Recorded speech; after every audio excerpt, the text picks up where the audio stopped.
So we all remember, the 2008 The Incredible Hulk movie. I have it on Blu-ray with Edward Norton. That's kind of part of the MCU. It's the second film in it. So there's a film that came out in 2003 that I knew about but didn't know enough about to, care about. But now I've watched it, so today we're going to be talking about Hulk.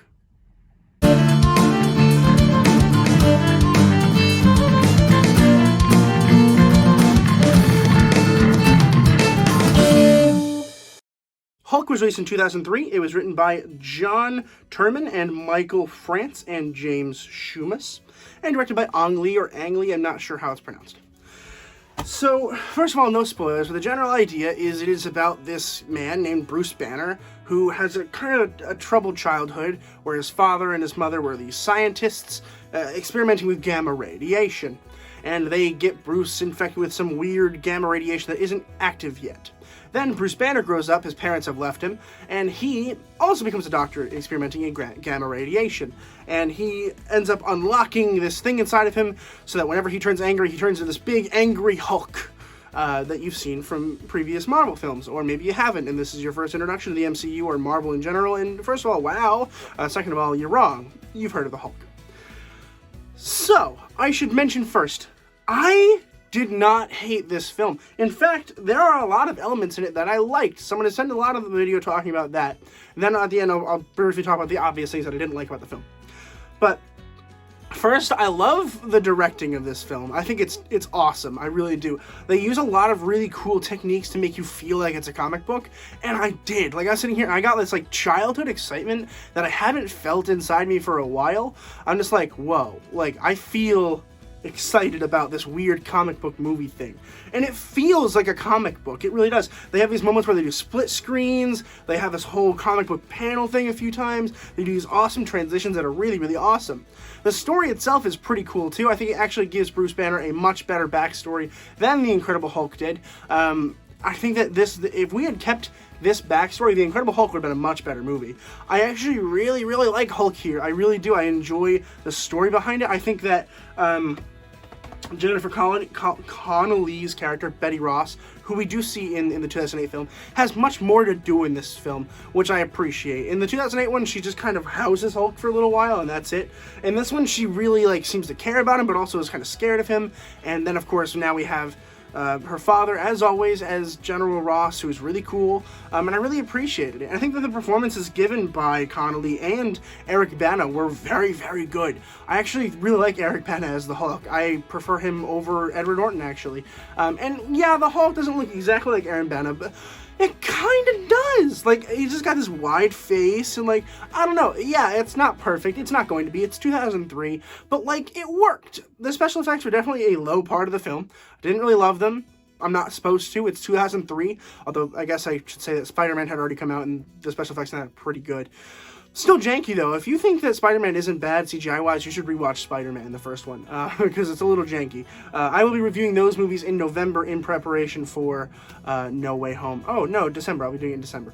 So stay tuned for that. Subscribe if you want that.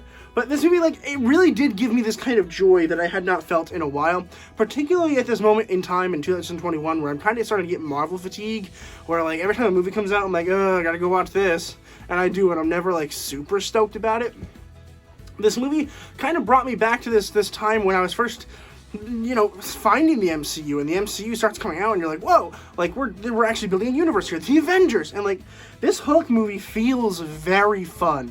There's a lot of really fun elements, and also a really lot of dark elements for the adults, right? If I were an adult, this is the Hulk that I would show my kid, because, first of all, it wouldn't scare him as much as the 2008 version, and for two, there's a lot more for me to bite and chew on, as well as my kid. My kid's gonna love it, because it's got this great, crazy superhero guy thing, and, I'm gonna like it, because there's a lot of really dark themes, like parent abuse, and learning how to, not ostracize someone because they're different, and learning how to develop these kind of tools that we can use to help identify how to approach someone like this, which obviously there isn't anyone in real life like this, but still, there are parallels between the real world and this universe, and I appreciate that. And yeah, the 2008 does kind of talk about that a little bit, but this one really does show it. It really does work. I like it a lot. There is another big major caveat, which is the villain, which is really bad. I mean, the villain in this movie sucks the entire film. It kind of goes from, like, the government to Bruce Banner's Hulk father, who's, like, this weird guy who eventually gets this, like, power to turn into other materials, kind of like the Agents of S.H.I.E.L.D. character. I forget what his name was, but he could, like, put his hand to the wall and turn into plaster and wood and stuff. There was kind of that kind of character for his dad. I don't know if that's a real thing. I'll have to check my Marvel Encyclopedia at some point to, like, look to see if that's actually something from the comics, but I hated that. That was boring. Really lost me there. This movie might have benefited from not having a villain at all, because the villain doesn't really show itself until, like, the second half of the film, and even at that point, like, there's this fight where he fights these really crazy Hulk dogs that's kind of cool, but beyond that, like, the villains really suck. But at the heart of this film is a story worth telling, and I appreciated that, and it did keep me entertained at very least for the approximately 2-hour runtime, I think it was. But, you know, it's not bad. It's certainly not, you know, fantastic, but for the time period, and I think that the movie works. The directing is solid. The performances are really, really good. I'm going to go ahead and give Hulk a B+. Have you seen Hulk? Let me know in the comments down below what you thought of it. I think I rented this on YouTube. I could be wrong. I don't know, but that's where I found it, I believe. So check it out if you are interested.